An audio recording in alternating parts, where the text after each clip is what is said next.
We hear quite often about the necessity of focusing on the good, the true, and the beautiful.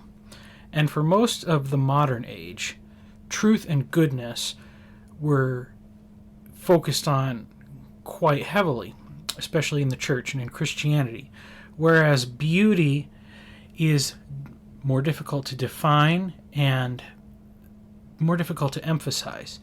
Now it seems that beauty is perhaps, in a corrective sense, being emphasized more strongly. And this is evident in the return to things like appreciation of the arts, and especially in the Christian traditions that emphasize that, such as Catholicism, Eastern Orthodoxy. But I want to talk about this concept of beauty and its visual perception, because beauty is very much something that we describe as a visual thing. That is how we perceive it. And of course, people always will use an expression like a sunset. People say this over and over again. Not to say a sunset is not beautiful. It is. To make a more salient example, I'm going to talk about physical beauty of a woman, which is something that I've talked about before. Because truth, goodness, and beauty are interrelated. And of these, we most understand how we can increase truth and goodness through our actions. But we don't know how we can increase beauty through our actions. And I think that it's part of our perception that changes this. So let's talk about a beautiful woman.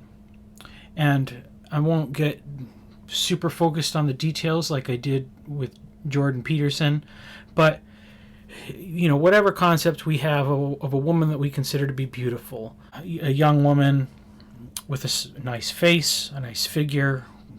Your preference may be more particular, but we'll just take the range of women that are considered by most to be beautiful versus women that most would consider to be ugly.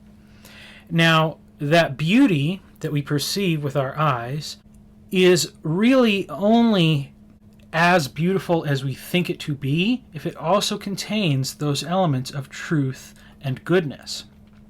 Very often we're bombarded with images of women, and in an image there is a very good chance that an image may be beautiful, but it is not true. One example may be that the angles and the editing that are used to frame the photo don't give a true understanding of what you would perceive if you were in the room with that woman. And of course, now that we live in the advent of AI art, there's all sorts of images that look in many ways very much like a real woman, but they don't exist in reality at all. They don't correspond to anything, so they are not true. Likewise, an image may be beautiful, but it is not good, such as pornography, which is degrading, and it creates images in our mind of things that are not good for our edification. It would not be good to view women in that way. It's not a reflection of beauty in action, which is goodness. And then, of course, that is only in regards to the images. Now, in reality, there are also elements of truth and goodness that come into this. Because you may see a beautiful woman, and you might be just stunned by her appearance, but if you discover that it's because she's received a lot of surgery, that may affect how beautiful you think her to be. Why? Because it's not inherent to her nature, and in that sense, it's not true. It's an act of deception.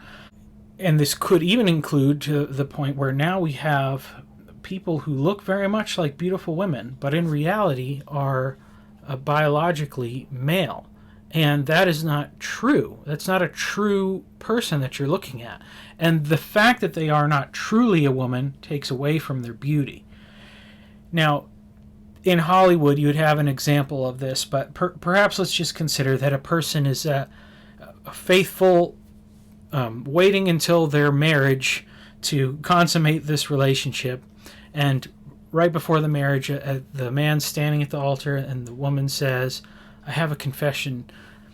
I'm not really a woman. I'm a biological male, and I've used chemicals and surgeries to enhance my appearance to appear female." And in Hollywood, the answer is going to be, "It doesn't matter to me. I love you for who you are."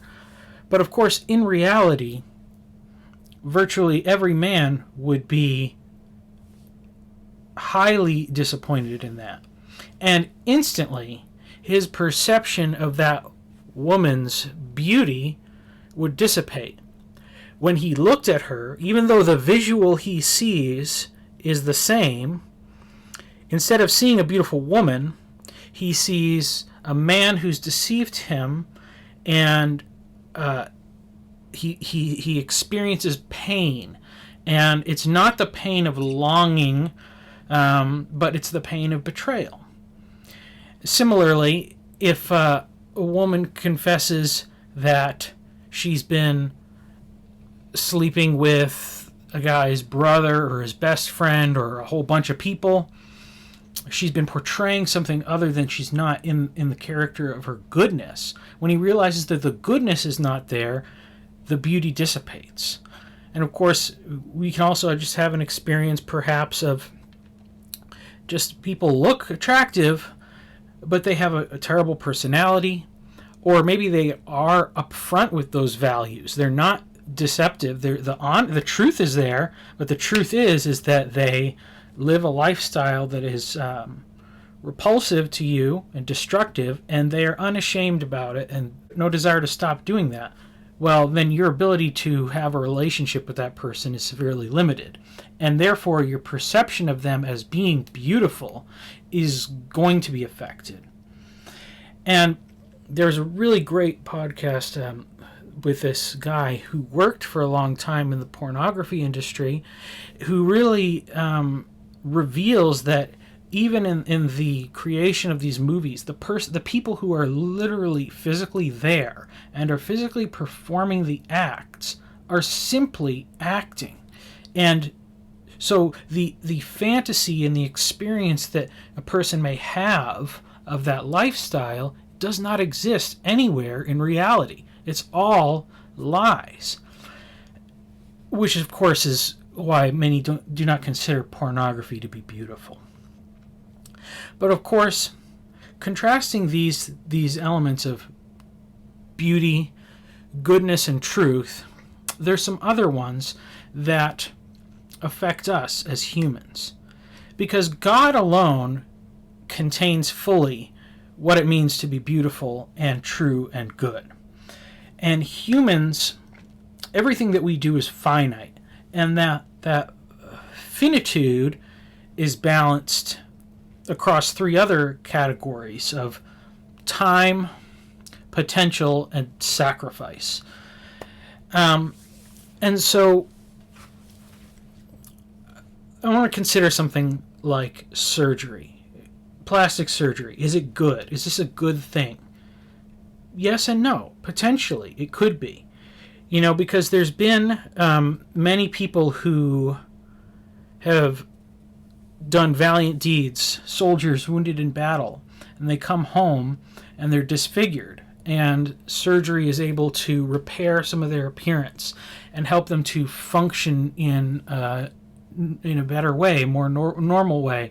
Whereas children might be frightened by their appearance, if they can appear more normal, children can look at them and understand that their physical appearance is not all that they do, and why they maybe look a little different instead of horrifically different is because of a sacrifice they've made. Sacrificing their appearance, their beauty in a sense, for a greater cause, for the sake of goodness. Now, are they also sacrificing truth? Potentially. But, our ability to fully restore things to where they were before is limited. So, like I said, a person that's been disfigured on the battlefield, they may look better after surgery. They're not going to look the same as they did before. Now, another example of this is many times when women have breast cancer, they want to restore the appearance that they once had. And so they get breast implants so their figure is the same as it was. And of course, this is something that, from the perspective of a man and a male doctor, that seems like something that a woman would want. They don't want to feel that loss.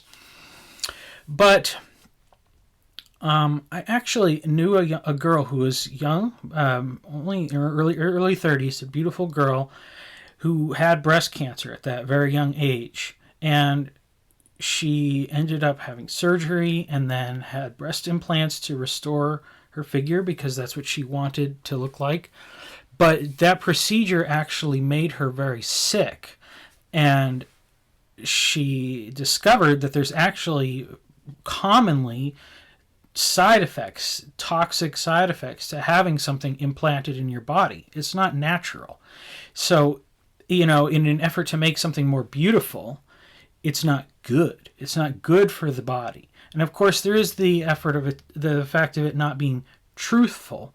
But that's not necessarily the same in all circumstances, like we say for the wounded soldier. And so instead, she's become an advocate for women who are going through breast cancer to reconsider this option that's often put forth as the normal thing to do, to have a reconstructive surgery so they look more normal, and instead to accept the fact that they have a loss and what they have is scars and they have wounds.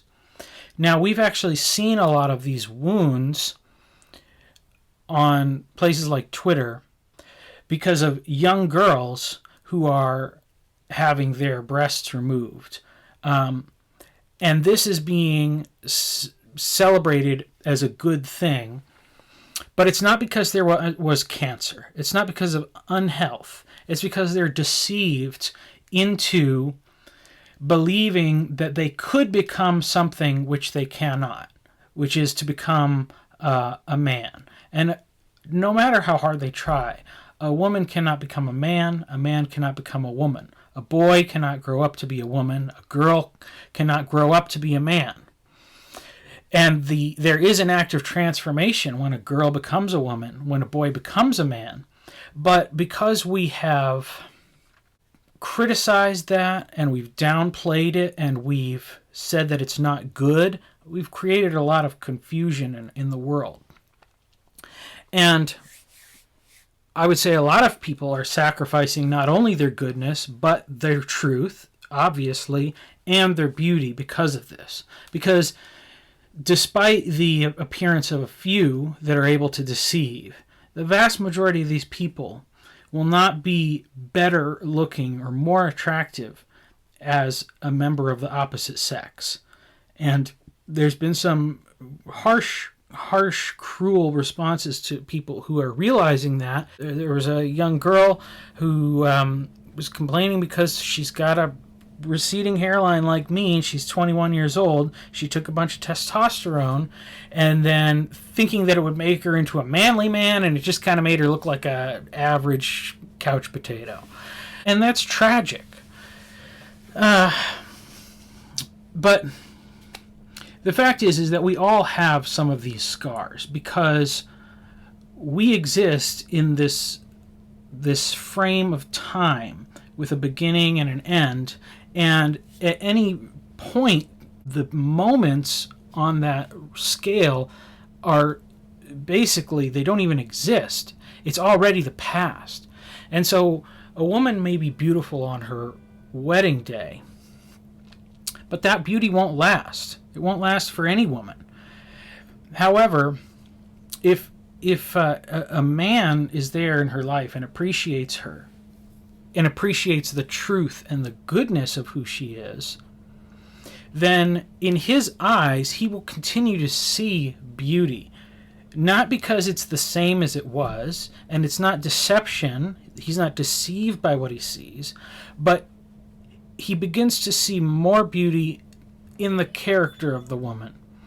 And even if a woman suffers, a tragedy like cancer, and she has scars, if we have the eyes to see the beauty that already exists, we can look at that and not just say, what a tragedy, she used to have really nice breasts, but we can say, what a wonder that doctors were able to extend her life, even though she lost something. But I think that the person who can accept that loss and live with it ultimately becomes more beautiful because of it. And there was a story that I heard about that kind of really made me think about this. And this is about a woman named Lilias Trotter, who was an artist, and she had amazing potential in England in the 1800s. And this guy who was head of an art institute really took her under his wing and was trying to teach her, and he was investing a lot of resources into her because he saw her as an amazing talent. And one of the things that was really amazing about her talent was not necessarily just that she could draw or that she could paint, but that she saw the beauty that was already in the world that God had. And then she was able to quickly produce an image that she could share with others so others could also see the beauty. And I think that this is the thing that artists do when they create beauty in the world. It's not necessarily that they make these things, because they make these things and we can look at them. If you're making marble statues, like, eventually you're going to run out of marble, or you're going to fill up the world with marble statues. And the appreciation that we can have for all of them is just not there. We can't take it all in. But in the moment and in that person's lifetime, what are they trying to do? They're trying to use the gift that God gave them, which is really an exceptional perception of beauty, and then share that with others who cannot. What this woman discovered is really that was the calling that God had put on her life. She sacrificed some of her potential, her career as an artist, and she decided instead that she was going to go and do work as a missionary. And while she was in a foreign land doing this work, she actually began using the skills that she had as a painter and used that to create pictures and illustrations and things to help other people understand the gospel. And this is not necessary. And the interesting thing is that this is not just this feel-good story about how this woman found a better calling. Because what she said was that she was actually very sad when she was painting these pictures. And she was sad because she had lost some of her technical ability. She had lost some of the practice and the skill. And the artist that she could have been, if she had focused on her career as an artist, would have been exceptional. And instead, she fell into relative obscurity. But the thing is that the true gift that she had was not necessarily her ability to put what she saw on the page, but it was to see the goodness and the truth and the beauty that already is in this world. And of course, a fantastic artist will help the critics of the art world see things that they never saw before. And I think that is the mark of a truly great artist. Because, when we see someone like Van Gogh or Picasso or somebody who did a groundbreaking thing, they saw the world in a way that other people hadn't seen it before. And through their example, we all see a little bit more. But as lofty of a goal as that is, to enlighten the world of the artist, there are other people in this world who can't see at all. And I say this not in the sense of physical blindness, but they don't see beauty anywhere. And of course, this is a tragic thing that's happened with a lot of these young children who are mutilating and deforming their bodies. Because if their parents were honest and bold enough to speak the truth to them, and if they knew what God saw when He looked at their bodies, they would know that what they're seeing is good, and to accept it as it is the truth, and that those things are beautiful, and that everybody has some measure of beauty in them. And it's not just about comparing us all to the ideal, but we need to learn how to see with God's eyes. And what this woman did is she sacrificed a lot of her talent and her potential and what could have been, and she created a lot of lesser art.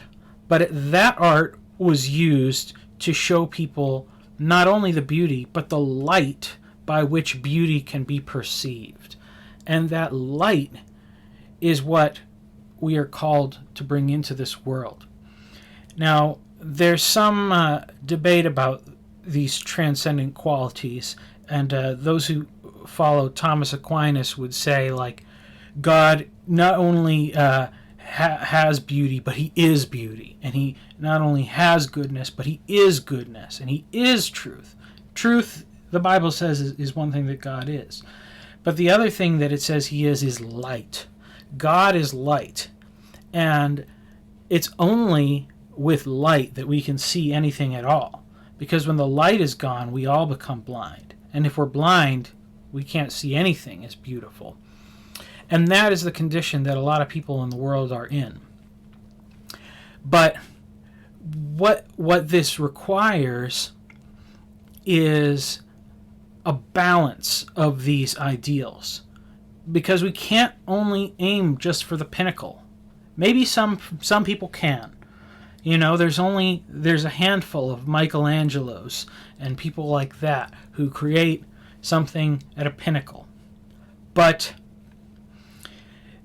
God wants to fill like every level with beauty. And by definition, some of that means it's going to be a lesser beauty. But it doesn't mean it's not worth doing. And it doesn't mean that we shouldn't try to see it and celebrate it. And I think that